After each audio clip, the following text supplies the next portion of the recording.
It was 7 o'clock in the morning when the knock came. I opened the door to find my sister standing there, bags in hand, eyes lit with entitlement. "I'll live here," she announced, brushing past me as if the place already belonged to her. By 8, my mother called. Her voice was sharp, rehearsed. "We're doubling your rent to cover expenses." When I said I'd move out, she laughed. They laughed. My sister in the background, my father's chuckle bleeding through the line. They thought they'd cornered me, that I'd bend, that I'd swallow humiliation to keep the roof I was already paying for. They underestimated me. I used to think family was safe ground. That blood built unshakable bonds. But family, I've learned, can be the sharpest knife.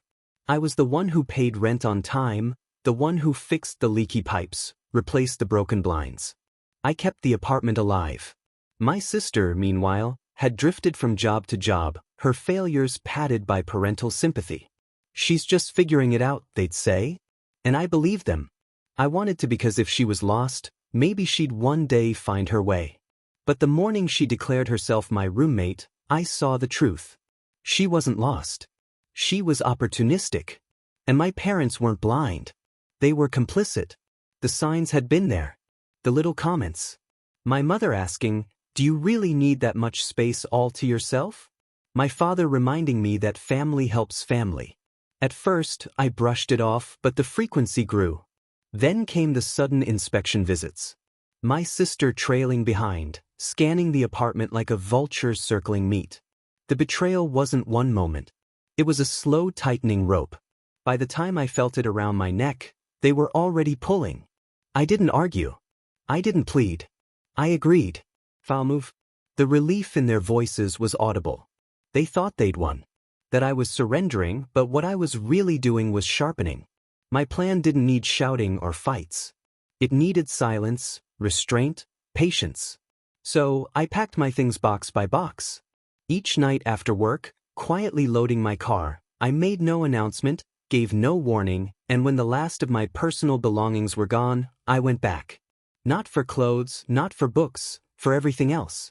The furniture, the appliances, the rug in the living room I had bought, the curtains I had hung, the table I had assembled with blistered hands.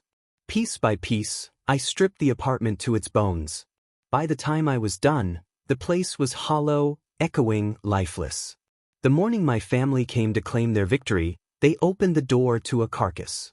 No sofa to sit on, no bed for my sister. No microwave, no lamps, no shelves, just white walls, and a floor as bare as their loyalty. My sister's shriek cracked the air. "What did you do?" I stood in the doorway, keys dangling from my finger. "I took what's mine." My mother sputtered. "You can't.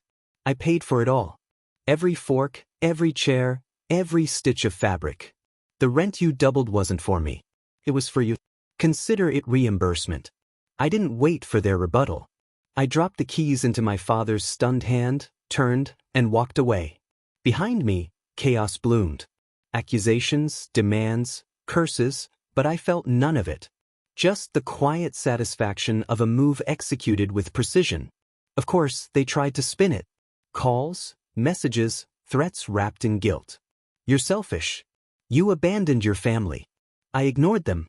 What they didn't know was that I'd already secured a new place. Smaller, yes, but it was mine, paid for with my money, untouched by their claws.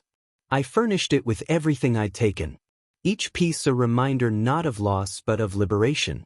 The confrontation came a week later. My sister showed up again, fury shaking her voice. "You ruined everything. How could you leave us with nothing?" I looked at her. Really looked. She had always carried herself like a princess in waiting.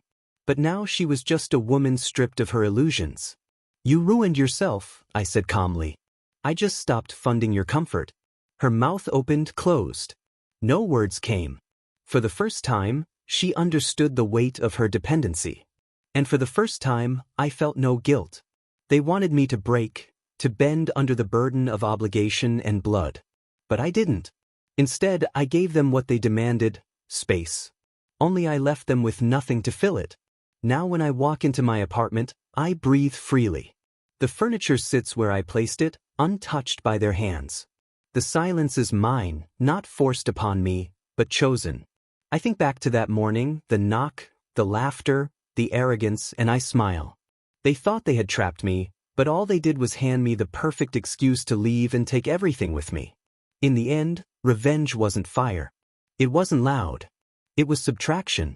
The removal of myself, my effort, my investment.